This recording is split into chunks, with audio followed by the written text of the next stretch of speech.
सावन में दूध, दही, बैंगन और कड़ी का सेवन क्यों है वर्जित? वजह जानकर आप भी नहीं करेंगे सेवन। नमस्कार भक्तों, जय भोलेनाथ भक्तों। सावन का महीना 2025 11 जुलाई दिन शुक्रवार के दिन से शुरू होकर और 9 अगस्त तक रहेगा। दोस्तों, इस बार 4 सावन सोमवार पड़ रहे हैं। पहला सोमवार व्रत 14 जुलाई के दिन मनाया जाएगा और दूसरा सोमवार व्रत 21 जुलाई को पड़ेगा और तीसरा सोमवार का व्रत 28 जुलाई के दिन मनाया जाएगा। चौथा सोमवार का व्रत 4 अगस्त के दिन मनाया जाएगा और समाप्ति 9 अगस्त को होगी। यही मौका होता है जब शिव भक्त अपने प्रभु को प्रसन्न करने के लिए जलाभिषेक, रुद्राभिषेक से लेकर कई तरह के कार्य कराते हैं। इतना ही नहीं, सावन के महीने में लोगों को कुछ चीजों का सेवन वर्जित माना गया है। उन्हीं में से एक है कढ़ी। जी हां, सावन के महीने में कढ़ी का सेवन नहीं करना चाहिए, क्योंकि कढ़ी खाने से इसका बुरा असर आपके सेहत पर पड़ सकता है। चलिए जानते हैं सावन के महीने में कढ़ी खाने के नुकसान। हे भोलेनाथ, आपकी इस वीडियो को जो भी सच्चे दिल से लाइक करें, उसके दुख, दर्द, पीड़ा, गरीबी, तमाम परेशानी दूर कर देना। हे मेरे महादेव, हम सब आपकी ही तो संतान हैं। हमसे यदि कोई भूल हो जाए तो हमें क्षमा करें। भक्तों, वीडियो को लाइक जरूर करें। मेरे महादेव का महीना शुरू हो चुका है, यानी कि सावन का महीना शुरू हो चुका है। ऐसे में सावन का पावन महीना गंगाजल से भी पवित्र होता है। सावन में दही, कढ़ी और दूध जैसी चीजों का सेवन धार्मिक रूप से वर्जित माना गया है, क्योंकि ये व्रत की शुद्धता को प्रभावित करती हैं। साथ ही वैज्ञानिक दृष्टि से भी इस मौसम में ये चीजें पाचन में गड़बड़ी और संक्रमण का कारण बन सकती हैं। सावन में दही, कढ़ी और रायते जैसे ठंडी प्रकृति वाले पदार्थों का सेवन वर्जित माना गया है। धार्मिक मान्यता के अनुसार ये चीजें शरीर में तामसिकता बढ़ाती हैं, जिससे पूजा पाठ और व्रत की शुद्धता भंग हो सकती है। वहीं वैज्ञानिक कारण यह है कि सावन का मौसम नमी और बैक्टीरिया से भरपूर होता है, जिससे इन खाद्य पदार्थों के सेवन से पेट संबंधी बीमारियां, संक्रमण और अपच की समस्या हो सकती है। इसी कारण सावन में इन चीजों से परहेज करना स्वास्थ्य और आध्यात्मिक दृष्टि से लाभकारी होता है। चलिए जानते हैं आखिर क्यों सावन में दही और कढ़ी खाने से परहेज किया जाता है। सावन में कढ़ी न खाने का धार्मिक कारण। धार्मिक मान्यता के अनुसार सावन मास में दूध और दही से बनी चीजों का सेवन करना उचित नहीं माना जाता। खासकर दही, कढ़ी और रायता जैसे पदार्थों से परहेज करने की सलाह दी जाती है। इसका एक कारण यह भी है कि भगवान शिव को सावन में कच्चा दूध अर्पित किया जाता है, इसलिए इस दौरान उसे पीना वर्जित माना गया है। आयुर्वेद के अनुसार भी इस मौसम में दूध और दही जैसे भारी और ठंडे पदार्थ शरीर में बीमारियों को न्योता दे सकते हैं। नमी और बदलते मौसम के कारण इनसे पाचन संबंधित परेशानियां हो सकती हैं। इसलिए सावन में ताजगी और स्वास्थ्य बनाए रखने के लिए इन चीजों का सेवन टालना श्रेयस्कर होता है। सावन में कढ़ी न खाने का वैज्ञानिक कारण।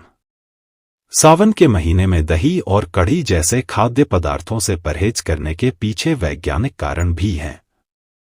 इस मौसम में वातावरण में अत्यधिक नमी होती है और तापमान अपेक्षाकृत ठंडा रहता है, जिससे पाचन तंत्र धीमा हो जाता है। दही में मौजूद अम्लीय तत्व इस समय शरीर के लिए भारी साबित हो सकते हैं और गैस, एसिडिटी या अन्य पाचन संबंधी समस्याएं पैदा कर सकते हैं। इसके अलावा बारिश के मौसम में पशु चरने के लिए जिस घास का सेवन करते हैं, उसमें कीड़े मकोड़े लगे हो सकते हैं, जिससे दूध की शुद्धता पर असर पड़ता है। ऐसे में यह दूध शरीर के लिए नुकसानदायक हो सकता है। इसलिए सावन के दौरान कढ़ी, दही और रायता जैसे पदार्थों को खाने से बचने की सलाह दी जाती है, ताकि पाचन ठीक रहे और स्वास्थ्य पर विपरीत असर न पड़े। शास्त्रों में सावन में खान पान को लेकर विशेष नियम बताए गए हैं। आइए उन चीजों के बारे में जानते हैं जिन्हें सावन में नहीं खाने चाहिए। 1. सावन में कढ़ी, रायता और दूध दही क्यों नहीं खाने चाहिए? सावन का महीना सिर्फ भक्ति और हरियाली का ही नहीं बल्कि एक ऐसा मौसम भी होता है जब हवा में नमी बढ़ जाती है और मौसम ठंडा हो जाता है। इसी बदलाव का असर सबसे पहले हमारे पाचन तंत्र पर पड़ता है। इस मौसम में पाचन तंत्र कमजोर हो जाती है। ऐसे में दही से बनी चीजें जैसे कढ़ी और रायता पेट में गैस, एसिडिटी और अपच जैसी समस्याएं बढ़ा सकती हैं।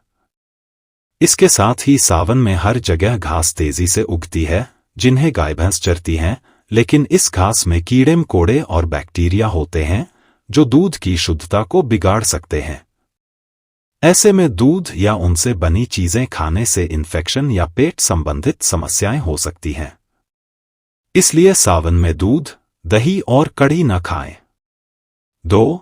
सावन में साग क्यों नहीं खाना चाहिए?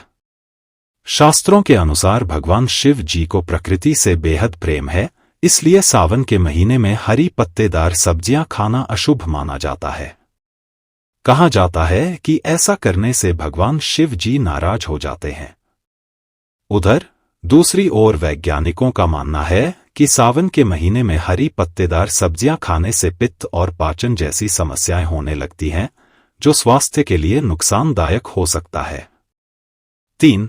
सावन में बैंगन क्यों नहीं खाना चाहिए? सावन का महीना में सात्विक आहार का विशेष महत्व होता है। बैंगन को तामसिक श्रेणी में रखा गया है, जिसका अर्थ है ऐसा भोजन जो शरीर में सुस्ती, मानसिक अशांति और आलस पैदा करता है। धार्मिक रूप से यह माना जाता है कि सावन माह में भगवान शिव को सात्विक और शुद्ध चीजें अर्पित करनी चाहिए। ऐसे में बैंगन जैसे तामसिक पदार्थ का प्रयोग न तो भोग में होता है और न ही व्रत में। वही वैज्ञानिक नजरिया से देखा जाए तो सावन में लगातार बारिश के कारण खेतों में नमी बनी रहती है। इससे बैंगन सहित कई सब्जियों में कीड़े, बैक्टीरिया और फफूंद का विकास तेजी से होता है। बैंगन ऐसी सब्जी है जिसमें कीड़े अंदर छिपे होते हैं और बाहर से साफ दिखता है।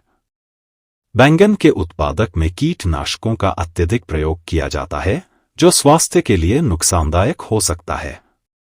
इसलिए सावन में बैंगन नहीं खाना चाहिए। 4. सावन में प्याज क्यों नहीं खाएं?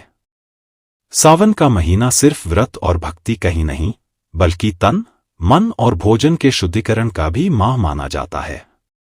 वर्षा ऋतु में जैसे धरती नम और भारी हो जाती है, वैसे ही मानव शरीर का पाचन तंत्र भी धीमा और संवेदनशील हो जाता है। इस मौसम में आयुर्वेद के अनुसार पाचन शक्ति कमजोर हो जाती है, जिससे भोजन को पचाना कठिन हो जाता है। लहसुन और प्याज की गिनती उन खाद्य पदार्थों में होती है जिनकी तासीर गर्म होती है। यह शरीर में गर्मी को बढ़ता है, जिस कारण पेट फूलना, गैस बनना, भारीपन और अपच जैसी समस्याएं हो जाती हैं। ऐसे में सावन के महीने में लहसुन और प्याज का सेवन नहीं करना चाहिए। 5. बरसात में तला भुना खाने के नुकसान। बरसात के मौसम में गर्मागर्म समोसे, पकौड़े और मसालेदार खाने की खुशबू भले ही लुभाती हो, लेकिन यही स्वाद धीरे धीरे आपके शरीर पर भारी पड़ सकता है। इस मौसम में वातावरण में नमी बढ़ने से पाचन तंत्र कमजोर हो जाता है, जिससे पेट खाना पचा नहीं पाता है। ऐसे में यदि आप अधिक तला भुना, तीखा और नमकीन भोजन करते हैं तो गैस, पेट फूलना, एसिडिटी और संक्रमण का खतरा बढ़ सकता है। इसके साथ ही फोड़े फुंसी और एलर्जी जैसे लक्षण भी पैदा कर सकता है। प्रिय भक्तों, आपको यह वीडियो कैसी लगी? हमें कमेंट में जरूर बताएं। अगर आप भगवान भोलेनाथ के सच्चे भक्त हैं, आप भगवान भोलेनाथ का प्रेम प्यार आशीर्वाद पाना चाहते हैं और चाहते हैं कि भगवान भोलेनाथ का आपके घर में वास हो और आप भगवान भोलेनाथ को प्रसन्न करना चाहते हैं, तो जल्दी से वीडियो को लाइक करके आपके अपने YouTube channel trending GK corner को सब्सक्राइब करें और कमेंट बॉक्स में हर हर महादेव जरूर लिखें। दोस्तों, यह तमाम जानकारी जनरुचि को ध्यान में रखकर दी जा रही है। ज्योतिष और धर्म के उपाय और सलाहों को अपनी आस्था और विश्वास पर आजमाएं। वीडियो का उद्देश्य मात्र आपको बेहतर सलाह देना है। इस संदर्भ में हम किसी प्रकार का कोई दावा नहीं करते हैं। दोस्तों, वीडियो अच्छी लगी हो तो लाइक और सब्सक्राइब जरूर करें। धन्यवाद।